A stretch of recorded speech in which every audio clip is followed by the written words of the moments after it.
Bonjour à tous, j'espère que vous allez excellemment bien. Aujourd'hui on se retrouve pour parler football, pour faire le débrief du premier match de l'équipe de France dans cette compétition. Autriche-France, on va revenir un petit peu sur cette victoire qui n'a pas été si facile que ça, et pourtant il y a beaucoup de choses qui ont été intéressantes dans le jeu de l'équipe de France. Il y a ce contraste entre la difficulté de marquer des buts et dans le reste du jeu, il y a eu des choses très intéressantes sur ce match. N'hésitez pas à vous abonner à la chaîne, à réagir dans les commentaires, à mettre un pouce bleu, à partager la vidéo sur les réseaux sociaux, notamment auprès de vos proches, si vous pensez que ça peut les intéresser. Dans les commentaires, n'hésitez pas à me dire qui vous a plu, qui vous a déçu. EPS 2.0 sur la plateforme de podcast, TikTok, les shorts à la mi-temps, à la fin de certains matchs, quand j'ai envie, quand j'ai pas envie, quand j'ai le temps, quand j'ai encore de la batterie dans le téléphone, parce que hier j'avais plus de batterie dans le téléphone, c'est pour ça qu'il n'y a pas eu de débrief de la mi-temps Autriche-France. Et puis, si vous avez le moyen, vous voulez soutenir mon travail, vous pouvez faire un super thanks. Il y aura également les vidéos, je précise, du Dauphiné Tour de Suisse, les vidéos en retard qui vont arriver. Il y aura les championnats de France, bien entendu, contre la montre, et les championnats de France individuels. Et puis, on parlera de cette fameuse histoire des cartons jaunes. Il y a encore plein de contenu sur la chaîne.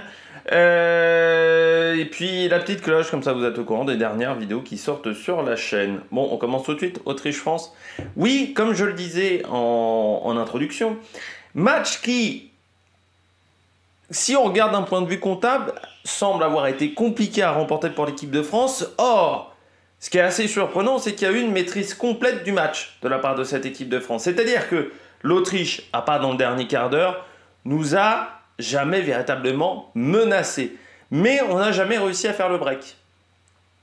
Ça a été ça notre gros problème. Il y a des choses qui sont très intéressantes dans le jeu. Le vrai souci, ça a été la réalisation, la finition. C'est-à-dire que je trouve que les attaquants n'ont pas été à un très bon niveau. Les trois attaquants, mais je trouve deux en particulier parce qu'il y en a un qui a été bon défensivement et je trouve qu'il y en a certains qui le défoncent. Aujourd'hui sur Twitter, j'ai un peu du mal à comprendre pourquoi, mais bon, peut-être c'est un petit peu de facilité que de défoncer un autre joueur. Mais je trouve que oui, sur cette Autriche-France, il y a eu des choses très intéressantes du côté de l'équipe de France. Je trouve que le milieu de terrain a été très bon, je trouve que les arrières ont été très bons. Que ça soit Koundé ou Théo Hernandez, même si j'ai trouvé qu'Hernandez de temps en temps il se faisait un petit peu passer, mais ça c'est assez habituel en équipe de France, et qu'il y a des moments, je pense qu'il y a des petits sauts de concentration du côté du joueur français. Et j'ai trouvé que l'Autriche, ça a été quand même compliqué dans cette rencontre. On passe à ce que j'ai aimé, ce que j'ai pas aimé. On va commencer avec l'Autriche. Beaucoup d'agressivité du côté de l'Autriche. Ce qui, en début de match, est pas mal parce que ça permet de marquer un petit peu son territoire. Sauf qu'il faut que cette agressivité soit maîtrisée. Et c'est là où ça a été le problème du côté de cette Autriche. C'est qu'elle n'a pas réussi à contenir cette agressivité. On a quand même 5 cartons jaunes pour 18 fautes, ce qui fait beaucoup. Donc on n'a pas réussi à rester tranquille à ce niveau-là. On joue extrêmement physique. Dur au mal, on va dire, du côté des Autrichiens. Sauf que derrière, il faut savoir aussi changer de jeu. Et ça n'a pas été les Autrichiens n'ont pas été en faculté de le faire. C'est-à-dire que vraiment, du côté de l'Autriche, c'est bien l'agressivité, oui, pour marquer un petit peu son territoire en début de match. Mais il y a un moment, tu peux pas faire que ça. Il y a des joueurs qui ont eu de la chance, je trouve, même au niveau des cartons jaunes. Danso, le numéro 4, le joueur de Lens, il a eu du cul quand même, parce que je pense que pour l'ensemble de son œuvre, il aurait pu avoir 2 jaunes pour ce joueur-là. Donc ça a été compliqué du côté de l'Autriche, mais il y a une solidité défensive. Quand ils pratiquent ce jeu-là, c'est vrai que ça n'a pas été facile, toujours de la part des Français, même si je trouve encore une fois que le réalisme français a été un petit peu a été très compliqué même sur cette rencontre. Donc le souci, ça a été ces fautes à répétition du côté de l'équipe autrichienne, ce qui aurait pu donner des gros ballons de but sur coup franc à cette équipe française. J'ai trouvé également que du côté de cette équipe autrichienne, les 2 ailiers sont quand même très bons. Sabitzer, Leiner, ça va vite. Ça court vite, c'est des joueurs qui ont vraiment fait, je trouve, un très très bon match. Baumgartner, c'est pas mal aussi. Donc cette ligne de 3 là, vraiment très intéressante. Plus compliqué Gregoritsch. Mais je trouve que Baumgartner, Leiner et Sabitzer, ça a été très bon du côté de cette équipe autrichienne. Ils ont réussi, Sabitzer et Leiner, à vraiment mettre en difficulté cette équipe de France à certains moments. Et il a fallu du bon Rabiot, du bon Kanté, qui eux ont fait un super match, hein, les deux, pour réussir à rectifier le tir. Donc là, c'était pas évident. Du côté de cette équipe autrichienne, offensivement, c'est les deux joueurs moi qui m'ont marqué. Parce que pour le reste, c'était un peu plus calme, hein, seulement 5 tirs, mais 3 cadrés quand même pour cette équipe d'Autriche. Mais c'est vrai que Leiner et Sabitzer ont vraiment fait mal, je trouve, à la défense française. Nous ont mis en difficulté, ce qui n'a pas du tout été le cas de d'autres joueurs qu'on a très peu vus dans cette rencontre, il faut bien le dire. Je pense à Gregoritsch, je pense à Seiwald également, Grilic, qui ont été beaucoup plus discrets dans cette rencontre. Je trouve aussi que les entrants ont fait du bien à cette équipe autrichienne, d'où ce dernier quart d'heure où on sent que cette équipe d'Autriche prend presque le pas sur l'équipe de France. Voilà, les entrants ont été très intéressants, notamment le petit Patrick Wimmer, ont été très intéressants dans cette rencontre. On passe à l'équipe de France. Beaucoup de choses à dire sur l'équipe de France. Beaucoup de choses qui ont marché dans cette équipe de France. Je commence avec le jeu en petit périmètre, notamment offensivement. Ça a plutôt été efficace. Je trouve que Kanté, Dembélé, le côté Hernandez, Rabiot, Mbappé aussi. Les enchaînements Griezmann, Dembélé, Mbappé, ça marchait extrêmement bien. Donc il y avait vraiment des triangles dans le jeu offensif français qui était très intéressant. Bien entendu, la puissance et les duels, hein, on a quand même gagné pas mal de duels grâce à notre puissance physique, que ça soit Kanté qui a gagné beaucoup de duels, que ça soit également Dembélé, grâce aussi à sa technique, qui a gagné quand même pas mal de duels. Rabiot aussi, qui a été efficace dans ce domaine-là. Koundé aussi défensivement. On a remporté beaucoup de duels. Le côté gauche qui a extrêmement bien marché, hein, ce côté Hernandez, Rabiot, Mbappé, plus souvent que Thuram, il faut bien le dire, parce que Thuram a joué soit à la place de Mbappé, là on voit sur le petit schéma, il était souvent à la place de Mbappé, il était rarement côté gauche en première mi-temps. En deuxième mi-temps, il était beaucoup plus côté gauche. Donc là, ça a été très efficace, ce côté gauche. Ça a mis en grande difficulté l'équipe autrichienne. Porsche, par exemple, et Danso ont été en grande difficulté dans cette rencontre au niveau défensif face aux joueurs français. Danso aurait pu se prendre un carton jaune déjà en première mi-temps. Il a fallu attendre, je crois, la 85e pour qu'il prenne son jaune. Pour l'ensemble de son œuvre, j'ai envie de dire. Mais il aurait pu déjà prendre un jaune en première mi-temps. Et il a eu un petit peu de chance. Je trouve par contre qu'il y a des domaines où ça a été plus compliqué. Le jeu de transition, qui pourtant est la force de cette équipe de France. Très souvent, on s'est précipité dans ce jeu de transition.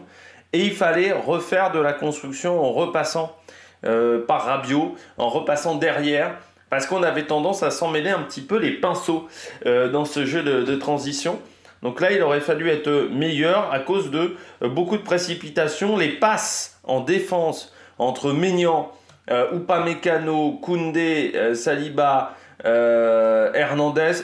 Plusieurs fois, on a failli se retrouver en grande difficulté sur ces passes, ce jeu court dans notre défense. Donc ça, il faudra régler la mire pour les prochains matchs. Parce que l'Autriche n'a pas réussi à en profiter, mais d'autres formations pourraient le faire. Il ne faudra pas faire ça face aux Pays-Bas, notamment. On a été très présent aussi sur les deuxièmes ballons. Ça nous a vraiment bien réussi dans cette rencontre. C'est-à-dire, voilà, on perd le ballon ou on a un contre qui n'est pas favorable dans un premier temps. On arrive à récupérer la balle dans un deuxième temps. Là, ça a extrêmement bien marché du côté de l'équipe de France. Notamment grâce à la paire Rabiot-Kanté, encore une fois, qui a été efficace. Koundé aussi a été bon dans ce domaine-là. Ça a été plus compliqué pour Hernandez qui une ou deux fois a été passé. Mais Rabiot, Kanté, Koundé, ça a extrêmement bien marché dans ce niveau-là de jeu défensif. Et c'est vrai qu'on a retrouvé les qualités, j'ai envie de dire, de cette équipe de France au moment de la Coupe du Monde 2018. Dans ces situations-là, ce qui avait été plus compliqué en 2022, on avait tendance à prendre des buts. Là, je trouve que c'est vrai que l'apport de Kanté, contrairement à la Coupe du Monde 2022, là, sur ce premier match, a été très important. Le souci de cette équipe de France, c'est qu'il n'y a pas eu 150 000 occasions. Pour un match dominé comme celui-là, on tire 13 fois au but, 14 fois pardon, au but, pour 3 tirs cadrés, ce qui est très faible, 3 tirs cadrés dans une rencontre.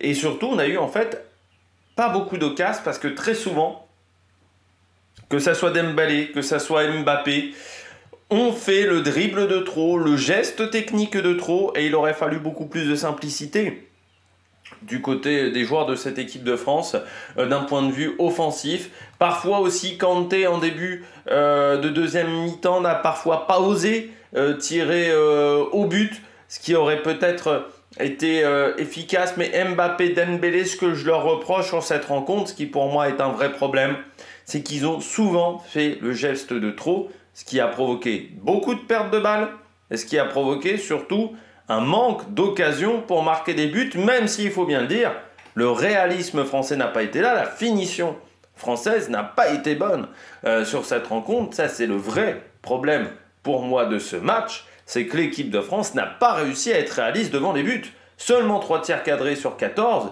ce n'est pas suffisant au niveau international, surtout qu'encore une fois, cette équipe autrichienne défensivement nous a mis un petit peu en difficulté sur les 30 premières minutes, mais ensuite on a eu beaucoup plus d'espace. Moi j'ai le souvenir notamment d'une envolée de Mbappé seul devant le but, qui va trop ouvrir son pied, qui rate le cadre assez largement. Il y a eu plein d'actions comme ça où on rate le cadre. Dembélé à un moment qui fait un tir de 30 mètres là aussi largement au-dessus des buts. Il va falloir améliorer ce secteur-là parce que ça a été beaucoup trop problématique, la finition française et le réalisme de cette équipe de France, bien insuffisant en fait pour le niveau international. Je trouve aussi qu'en fin de match, on a tendance à subir. On a tendance à subir à partir de la 65e, 70e minute, alors que jusqu'à ce moment-là, on maîtrisait extrêmement bien la rencontre. On a eu une petite baisse de rythme. Pendant on va dire 15 minutes. C'est peut-être dû au fait que c'est le premier match. On sait que parfois c'est compliqué le premier match, l'entrée dans un euro, parce qu'au niveau des préparations physiques, l'objectif est d'être en forme en fin de compétition, donc c'est pas toujours évident. Donc on peut avoir parfois des matchs de phase de poule où les joueurs ont des petits coups de mou pendant 10 minutes à quart d'heure. Ensuite on est bien revenu sur la fin de match quand les Autrichiens ont commencé à pousser énormément. Voilà, ça c'est aussi un domaine où ça a été compliqué. Et puis moi, les deux secteurs qui m'ont bien plu, c'est Rabiot, Kanté, que j'ai trouvé excellent. Griezmann aussi pas mal, même s'il a été mis plus en difficulté par les joueurs adverses. Griezmann, je pense qu'il y avait un plan anti-Griezmann du côté de cette équipe d'Autriche. Et puis j'ai bien aimé également le travail de Koundé. Le travail d'Hernandez a parlé 2-3 fois où il s'est fait passer, mais Koundé je l'ai trouvé très bon, notamment dans son travail défensif face à Sabitzer, et il a vraiment réussi à bien bloquer les joueurs autrichiens sans commettre de faute dans la surface de réparation, ce qui là aussi est très fort parce qu'ils ont eu plusieurs entrées dans la surface de réparation où on a bien réussi à les arrêter. Et je trouve même dans le travail défensif, Thuram a été très bon aussi dans ce travail défensif. Autant offensivement on ne l'a pas vu, autant défensivement il a été très présent, je trouve, Thuram. Il ne faudrait pas l'oublier, ce que certains ont fait sur Twitter. Eh bien on passe au joueur du match du côté de l'Autriche. Pour moi en flop c'est Weber. Déjà parce que bon, son action sur le but contre son camp, je sais pas trop ce qu'il a essayé de faire, mais c'était pas efficace du tout. Qu'il n'a pas réussi à gérer Mbappé, qu'il n'a pas réussi à gérer Dembélé non plus. Il a été vraiment en grande difficulté. Sur la fin, il n'osait même plus défendre. Donc c'était un match très difficile pour Weber. En plus, Lainer, j'ai trouvé très efficace offensivement. Une vraie petite fusée, Lainer. Mais assez intelligent aussi dans son placement pour savoir ce qu'il fallait faire également au niveau tactique. Donc ça, j'ai bien trouvé que c'était un bon joueur, Lainer, sur cette rencontre, qu'il avait fait un bon match. Du côté de l'équipe de France, N'Golo Kanté en plus, pas photo pour moi, pour le plus avec Rabiot. C'est les deux joueurs qui ont fait une excellente rencontre, qui n'ont pas fait d'erreur pour moi. Alors Rabiot, très bon pendant 70 minutes. Vraiment, il a été très efficace. Peut-être une petite baisse de rythme à la 65e, mais vraiment très bon. Et puis Kanté, très bon pendant tout le match. Moi, j'avais un peu peur, Kanté, parce que c'est vrai que le championnat d'Arabie Saoudite, l'intensité des matchs est bien plus faible que ces matchs-là internationaux. Et je me disais, est-ce qu'il n'aurait pas du mal avec le rythme international, hein. On se souvient notamment de Gignac à l'Euro 2016. Ça avait été compliqué, malgré le fait qu'il faisait d'excellents matchs au Mexique. Mais c'était pas forcément facile de revenir avec un rythme qui était un petit peu différent. C'est vrai que la différence, c'est que Gignac était dans un championnat, le championnat mexicain, qui a un format qui est très particulier, avec cette phase aller-retour, ce championnat qui se déroule en fait sur une année classique, un peu comme les championnats scandinaves, et pas sur une saison qui est à cheval sur une année, alors que du côté de Kanté, le championnat d'Arabie Saoudite, lui, a le même format qu'un championnat européen. Donc c'est vrai que déjà on gagne de ce côté-là, mais la question était de savoir est-ce que physiquement ça allait aller, surtout que moi je ne l'avais pas trouvé très bon pendant la Coupe du Monde 2022, j'avais trouvé un petit peu en dessous. Enfin, pas pendant la Coupe du Monde 2022, avant la Coupe du Monde 2022, où je l'avais trouvé en dessous, et je m'étais dit, est-ce qu'il va réussir à s'en sortir, Kanté, dans ces matchs-là? Ça, c'était pour moi la grande question. C'est vrai que j'avais trouvé voilà, qu'il était un peu en dessous depuis quelques temps, qu'il avait du mal. Donc c'était voilà, depuis 2-3 ans, il avait plus de difficultés. Donc c'était mon inquiétude, ma réelle inquiétude voilà, au niveau de Kanté. Est-ce qu'il arriverait à s'en sortir? Est-ce qu'il arriverait à avoir enfin, voilà, est-ce qu'il arrivera à retrouver le rythme international, ce qu'il a réussi à faire parfaitement? Et on voit l'apport de Kanté du côté de cette équipe de France tout de suite, parce que sur la récupération des ballons, il a été omniprésent. En flop, je ne mets pas Thuram. Pour moi, Thuram, il a fait un énorme travail défensif. Pour moi, c'est pas celui qui a été le plus mauvais du match, Thuram, parce qu'encore une fois, il fait un énorme travail défensif. Alors oui, on l'a très peu vu offensivement, ce qui est dommageable pour un attaquant. Mais défensivement, il a eu un apport très important, notamment sur les corners, sur la défense des corners, et sur certaines actions où il a fait des gros retours défensifs pour aider ses coéquipiers. Donc c'est vrai que dans le jeu offensif, il a été plus discret, mais en même temps, vu le travail qu'il a amassé défensivement, c'est compliqué de faire les deux en même temps. Non, pour moi, c'est Dembélé. Dembélé, parce que certes, on le voit beaucoup dans le match, Dembélé. Mais alors, il n'y a pas grand-chose qui va au bout. C'est-à-dire, dans toutes ses actions, il y a souvent, il fait le geste de trop. Et c'est ce que je reproche très souvent en équipe de France, Dembélé, c'est que souvent, il y a le geste en trop. C'est pareil avec Coman. C'est pas qu'un problème avec Dembélé. Et je trouve que là, oui, il aurait fallu jouer plus simple à certains moments. Parce que je pense que ça aurait été beaucoup plus efficace. Oui, techniquement, il sait faire beaucoup de choses, Dembélé. Mais il y a un moment, il ne faut pas chercher le geste idéal. Il ne faut pas chercher de marquer le but de Maradona. Il y a un moment, il faut juste essayer de marquer le but. Et je trouve qu'il y a un manque d'efficacité dans le jeu de Dembélé, un manque de simplicité dans le jeu de Dembélé. C'est bien de courir vite, c'est bien de savoir faire des dribbles, mais il y a un moment, il ne faut pas oublier qu'il y a 10 compères sur le terrain. Et donc, il ne faut pas oublier de regarder ce qui se passe. Et je pense qu'à beaucoup de moments, ça aurait pu être très intéressant de faire une passe au lieu de vouloir faire un dribble en plus. Et puis Mbappé, parce qu'il a raté beaucoup trop de choses dans ce match. On parle de Kylian Mbappé, on parle de l'un des meilleurs joueurs du monde. Le but, notamment du 2-0, il doit le marquer. Cette fameuse action où il part seul et il rate complètement son tir, c'est pas bien. Et ça, c'est arrivé à plusieurs reprises. Je trouve que aussi, il a joué, vous savez, cette fameuse phrase qu'on disait quand on était au collège, un peu trop perso, Mbappé. C'est-à-dire qu'il y a des moments, il faut être aussi altruiste. C'est la force d'un Olivier Giroud, d'être en capacité de faire la passe pour le coéquipier, ce que n'a pas été en mesure de faire Mbappé.